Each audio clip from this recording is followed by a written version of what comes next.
উদ্দেশ্য কি জানো? নিজেকে আধ্যাত্মিক চেতনার উন্মেষ ঘটানো। তাহলে বাবা আমরা তো বারবো তো করি না, ভগবান সম্বন্ধে জানি না, ভাগবত কথা শুনি না, কীর্তন শুনি না, আর ধর্ম কি? আমার সনাতন গোস্বামী বলছে কাকে? সনাতন গোস্বামী জিজ্ঞাসা করছে কাকে গো? আমার গৌরাঙ্গ মহাপ্রভুকে। কি জিজ্ঞাসা করছে? প্রভু ধর্ম কি? এই যে আমরা কীর্তনে অনেক বড় বড় বড় বড় মাপের কথা বলি, তাই নয় মা? যেটা আমাদের বোধগম্য হয় না। ধর্ম সভা এটা নয়, সাধারণভাবে মানুষকে বোঝানোটাই ধর্ম।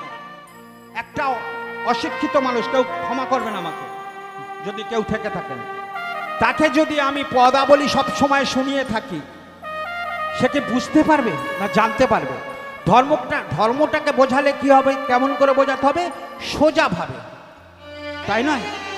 তাই কি বলছে সনাতন গোস্বামী আমার মহাপ্রভুকে জিজ্ঞাসা করছে, প্রভু ধর্ম কি? শুনবে সনাতন, ধর্ম কি? জীবে দয়া নামে রুচি।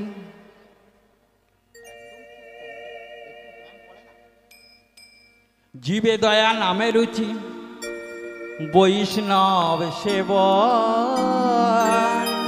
বৈষ্ণব সেবন ইহাই ধর্ম হয় শোন সনাতন। সনাতন। জীবে দয়া নামে রুচি, বৈষ্ণব সেবন, ইহাই ধর্ম হয় শোন সনাতন। কলিযুগে এটাই।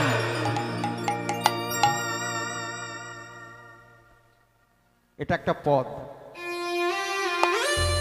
চৈতন্য চরিতামৃতে আছে। তাহলে বাবা জীবে দয়া নামে রুচি কি? আপনাদের যদি বলি বা আমাকেও যদি কেউ প্রশ্ন করে, বাবা জীবটা কত বড়, কি জীব? কোনোদিন মেপে দেখেছেন? 3.5 ইঞ্চি। এই 3.5 ইঞ্চি আমরা আমাদের শরীরকে, আমাদের মনকে, আমাদের সমস্ত কিছুকে নষ্ট করে দিচ্ছে। জীবে দয়া নামে রুচি। জীবে দয়া, সমস্ত জীবকে দয়া করো, তাদেরকে ভালোবাসো, তাদেরকে স্নেহ করো। আমরা অনেক সময় দেখেছি বাবা, খুব কষ্ট লাগে।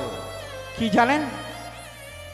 দেখবেন চা দোকান আছে না, চা দোকান বা কোনো হোটেল, একটা কুকুর শুয়ে আছে ক্ষুধার্ত অবস্থায়, তাকে এক মুষ্ঠ ভাত বা একটু কিছু দেওয়ার প্রয়োজন মনে করিনি, তাকে কি করছি? গরম জল ছিটিয়ে দিচ্ছি। এটাই কি জীবে দয়া? পাশের বাড়ির একটি ছোট্ট ছেলে খেতে পাচ্ছে না, মা খেতে দিতে পারছে না, মা জল নয়লে কাঁদছে, কোকারে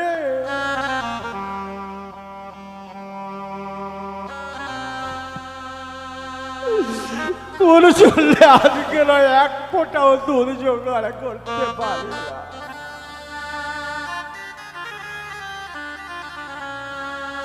বাবা বাবা শোন না বাবা, দুধ করে কাঁদিস লালে, আমার যা বুক ফেটে যাচ্ছে।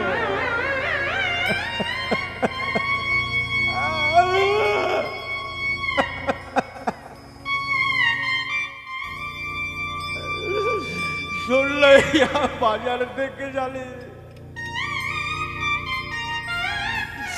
50 পয়সার ব্যাগ সাদা দুধ কিনে এনেছি। নে না বাবা, আজকের দিন ডালাবন্ধ কে নে না।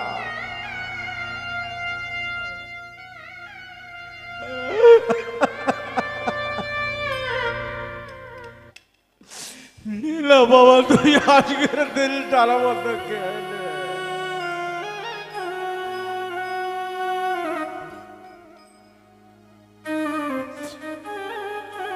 আমি যখন জানতে পারছি পাশের বাড়ির লোক আমার বিশাল পয়সা আছে, আমি তাকে 50